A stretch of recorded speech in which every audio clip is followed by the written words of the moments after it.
মহিলা অনুষ্ঠানত উপস্থিত থকা প্ৰেছ ক্লাবৰ সভাপতি গগৈ দেৱকে ধৰি সদস্যসকল, আমাৰ মাজত উপস্থিত থকা আৰু আজিৰ এই প্ৰেছ ক্লাবৰ নিৰ্মাণৰ প্ৰথম পৰ্যায়ৰ ধন যোগান ধৰা বড়ো কছাৰী স্বায়ত্তশাসিত পৰিষদৰ সদস্য প্ৰদীপ স্বৰ্গীয়াৰী ডাঙৰীয়া, আমাৰ লিম্বু ডাঙৰীয়া, সঞ্জীৱ বৰুৱা ডাঙৰীয়া, বেনু বৰা ডাঙৰীয়া, আমাৰ উমেশ গগৈ ডাঙৰীয়া, ইয়াত উপস্থিত বিশিষ্ট ব্যক্তিসকল, আজি প্ৰেছ ক্লাবৰ কাৰ্যালয়টো উদ্বোধন কৰিবলৈ শুভাৰম্ভ কৰিবলৈ পাই আমি আনন্দিত হৈছোঁ।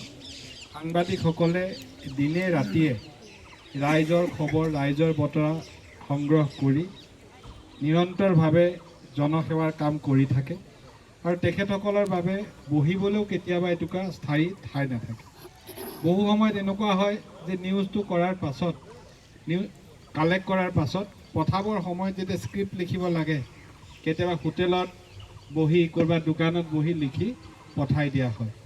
কিন্তু যদি এটা স্থায়ী কাৰ্যালয় থাকে, সকলো কথা পৰিকল্পিতভাৱে কৰি ধুনীয়াকৈ ইয়াৰ পৰা নিউজ পঠোৱাৰ এটা ছিষ্টেম যেতিয়া হ'ব, সাংবাদিকসকলৰ আচলতে প্ৰকৃত মৰ্যাদা পোৱাৰ ক্ষেত্ৰত ই সহায় কৰিব।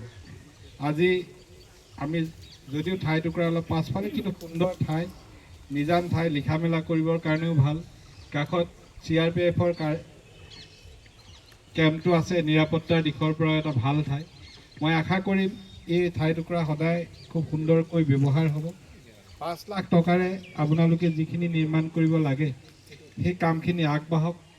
যদি পৰৱৰ্তী সময়ত সেই টকা সম্পূৰ্ণ নহয়, অহাবাৰ যেতিয়া MLA ফাণ্ড আহিব, এতিয়া নাই, তেতিয়া প্ৰয়োজন হ'লে বাকী কামখিনিৰ ক্ষেত্ৰত মই সহযোগিতা আগবঢ়াম।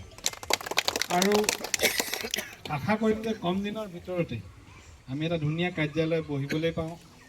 ইয়াত এটা কম্পিউটাৰ ছিষ্টেম থাকিব, ইয়াত বাকী সুবিধাখিনি থাকিব আৰু এইখিনিকে আশা কৰিলোঁ।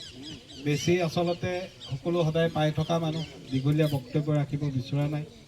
আপোনালোকে সংবাদ সংগ্ৰহ কৰিবৰ সময়ত সদায় ৰাইজৰ প্ৰতি যি দৃষ্টিভংগী ৰাখে, ৰাইজৰ পজিটিভ দিশটো যেনেকৈ উন্মোচিত কৰে, বিশেষকৈ আমাৰ উৰিয়ামঘাট অঞ্চলৰ সাংবাদিকসকলৰ এই কষ্ট আমি সদায় স্বীকাৰ কৰিব লাগিব।